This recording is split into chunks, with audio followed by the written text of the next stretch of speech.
sitwasyon po ngayon dito sa Plaridel. Halos hindi na matanaw ang dulo ng pila sa dami ng dumagsa kamakailan sa gym na ito sa Plaridel, Bulacan. Yan po, hanggang doon po. And pipila po sa loob, ayun. Meron daw kasi ritong namimigay ng pera, 1,000. Siyempre, binili ng pagkain. pero kailangan nyo muna raw mag-install ng app ng kanilang kumpanya, magparehistro at saka iscan ang inyong mga mata. Sa isang kisap mata, instant pera, Kulang 2-3. Manganganak din yung asawa ko. Baka konting ipon din. Doon pa lang tayo, nagkat-off na. pero may ilang nababahala. Ba't mamimigay sila ng pera nang walang dahilan? May kumalat na rin po kasing mga balibalita na ibebenta po yung information.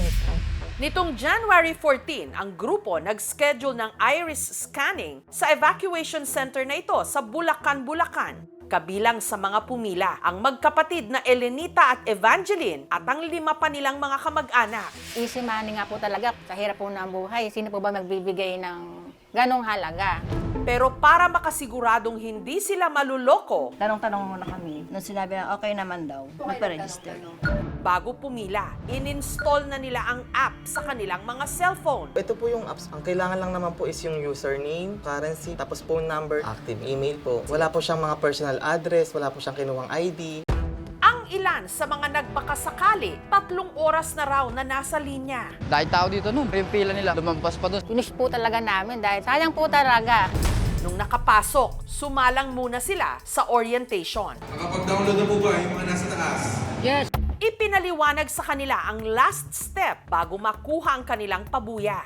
Kailangan muna nilang magpa-iris scan sa kung tawagin ay orb. Ang ating iris kasi, gaya ng ating fingerprints, may natatanging pattern na maaaring gamitin bilang identification o pagkakilanlan. Yung mga characteristics naman ng iris natin, meron tayong ridges at meron tayong folds. Yung kanyang arrangement, and it's very unique for each individual. Yung fingerprint kasi, meron tayong 40 markers lang. But with the iris, we can have about 250 unique markers per each individual. That's why it's very reliable when it comes to identifying the identity of each person. Nung nasa loob po ako, nagdalawang isip ako, naku, tutuloy ko ba ito? Na syempre, nagtaka din po kami na kailangan palang i-scan yung mata. Pwede pa kaming umalis or mag-back out pa. Ngunit dahil sa ipinangakong pera, kapalit lang daw ng pag-scan ng mata, Sayang din po talaga yung cash po na reward na makukuha po. itinuloy na nila ito ng pikit mata. Nainganyo rin po ako magpa-verify. Pandagdag din sa gasto sa pamilya namin. Isa-isa na silang sumalang sa orb. High-tech po talaga siya. Ang naramdaman ko na baka din po lumabo yung mata o magkaroon ng irritation. Pero hindi raw nila agad natanggap ang ipinangakong pera. 24 hours po siya bago makuha yung pera. Ang kanila pala kasing reward, cryptocurrency o digital currency. Bawat token may katumbas na halaga na kailangan muna nilang i-convert bago maging cash. Ang mag-anak, pinag-install daw ulit ng app para magawa ito. Bali, dito po siya napupunta yung token po. Isisend ko lang po siya dun sa trading apps na ginagamit ko po. So, withdrawing ko po, i-convert ko po siya as USDD or parang dollar. Magsisend sa amin sa bangko. At nung i-convert daw nila ang natanggap na token sa kanilang app, Nakita na po namin yung pera namin sa cellphone namin. Eto na peso na po kada isa sa kanila nakatanggap ng mula 2,100 hanggang 2,500 pesos. Legit na legit po, 100% po. Na may makukuha po talaga kayong cash dito. At meron pa raw silang dagdag na reward na makukuha kada buwan sa loob ng 1 taon.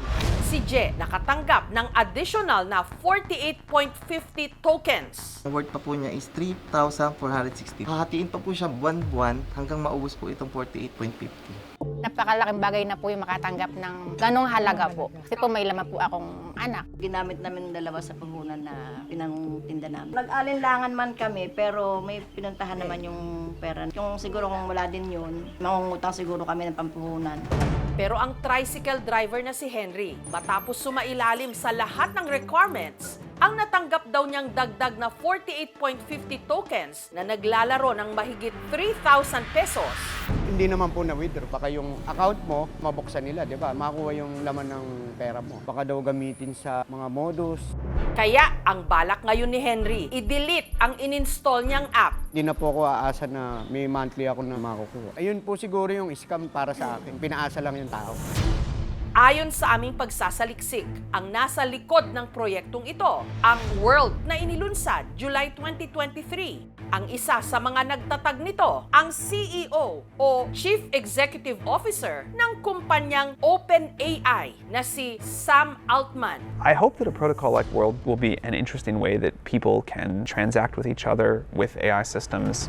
Mula nung inilaunch ang World, milyon-milyon na raw ang nag-sign up para ipascan ang kanilang mga iris, kapalit ng isang digital ID at libreng cryptocurrency o yung token na pwedeng ang papalitan at gawing pera. Pero March 2024, binan ng gobyerno ng Spain at ng Portugal ang World at ipinatigil ang pagkolekta nila ng personal data mula sa mga residente. Habang sinuspindi rin ang operasyon ng World sa Kenya sa Africa noong nakaraang Agosto. Ano ba talaga itong iris scan na ito na may kapalit na pera? May dapat nga bang ikapangamba ang mga nagpascan ng kanilang mga mata? Ibebenta po yung information. Ang kinatawa ng kumpanya, magsasalita na. Anong nanakawin sa iyong impormasyon? Ikaw, magpapascan ka ba ng iyong mata kapalit ng pera? Walang kukurap. Susunod na.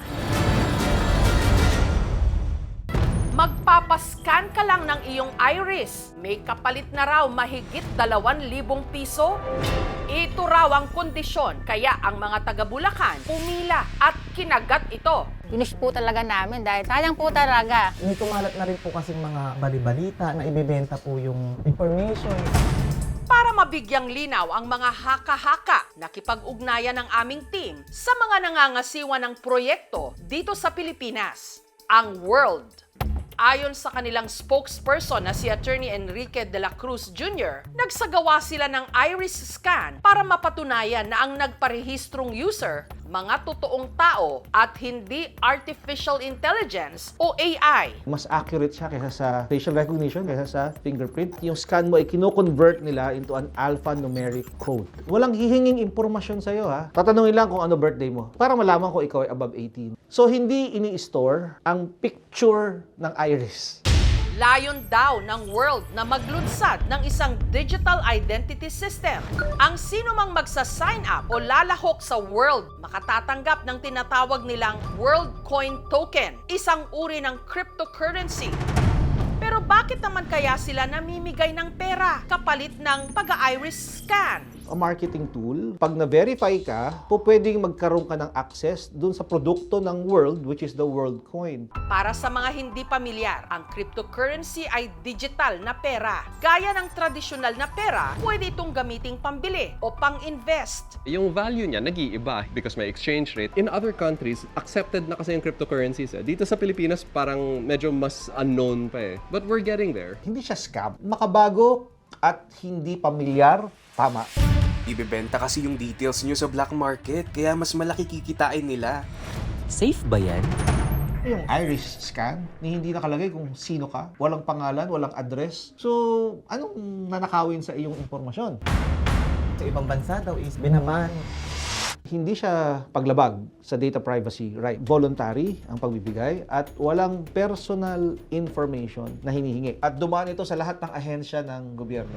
Samantala, ang NPC o ang National Privacy Commission naglabas ng pahayag na mag-ingat sa isinasagawang iris scan sa Bulacan.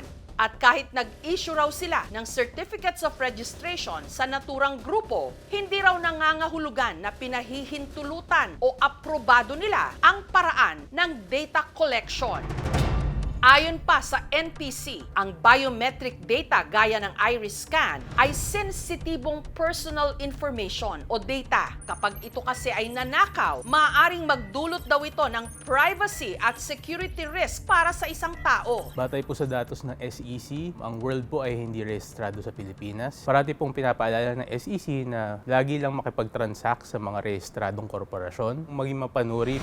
There's no need to register the company in the SEC since it is a technology provider with no business operations in the Philippines. Hindi ko siya masasabing 100% secure. Ang problema kasi dito is kung paano nila sinesecured sa database yung mga information. So kahit kasi dinilit mo siya, hindi naman siya totally deleted agad. Kasi meron tayong tinatawag na backup. So may possibility na ma-hack din siya. Wala namang problema kung ipoprovide mo yung mga personal information mo or yung iris. Ang mahalaga lang is dapat kung safe ba talaga. There was never a recorded incident na merong danger na nangyari when someone was using an iris scan. Hindi natin siya basta-bastang pinamimigay na information because it's very unique for every individual nga. So pwedeng magamit siya sa mali pagka napunta siya sa mga maling tao. Meron po kaming ginagawang online investigation and cyber patrolling na rin since may nakita po kaming mga news and posts regarding that matter. As of the moment, sir, wala po pong data or na-record na incident ang PNP Anti-Cybercrime Group na ginagamit po yung iris scanner. If ever naman po, kung meron mabibiktima, then they can go here sa PNP Anti-Cybercrime Group office para po mag-report. Lahat ng bagong teknolohiya nakakatakot. Sa huli, ang paraan para maproteksyonan ang ating sarili ay aralin natin bago natin gamitin. Bago kami pumasok sa ganyan, suriin mo na lang mabuti para walang sisihan. Huwag tayong maghahaman dun sa konting isinusuhol sa atin. Kung ano man yung intensyon nila, sana naman po yung maganda. Thank you for watching, mga kapuso! Kung nagustuhan niyo po ang videong ito, subscribe na sa GMA Public Affairs YouTube channel. And don't forget to hit the bell button for our latest updates.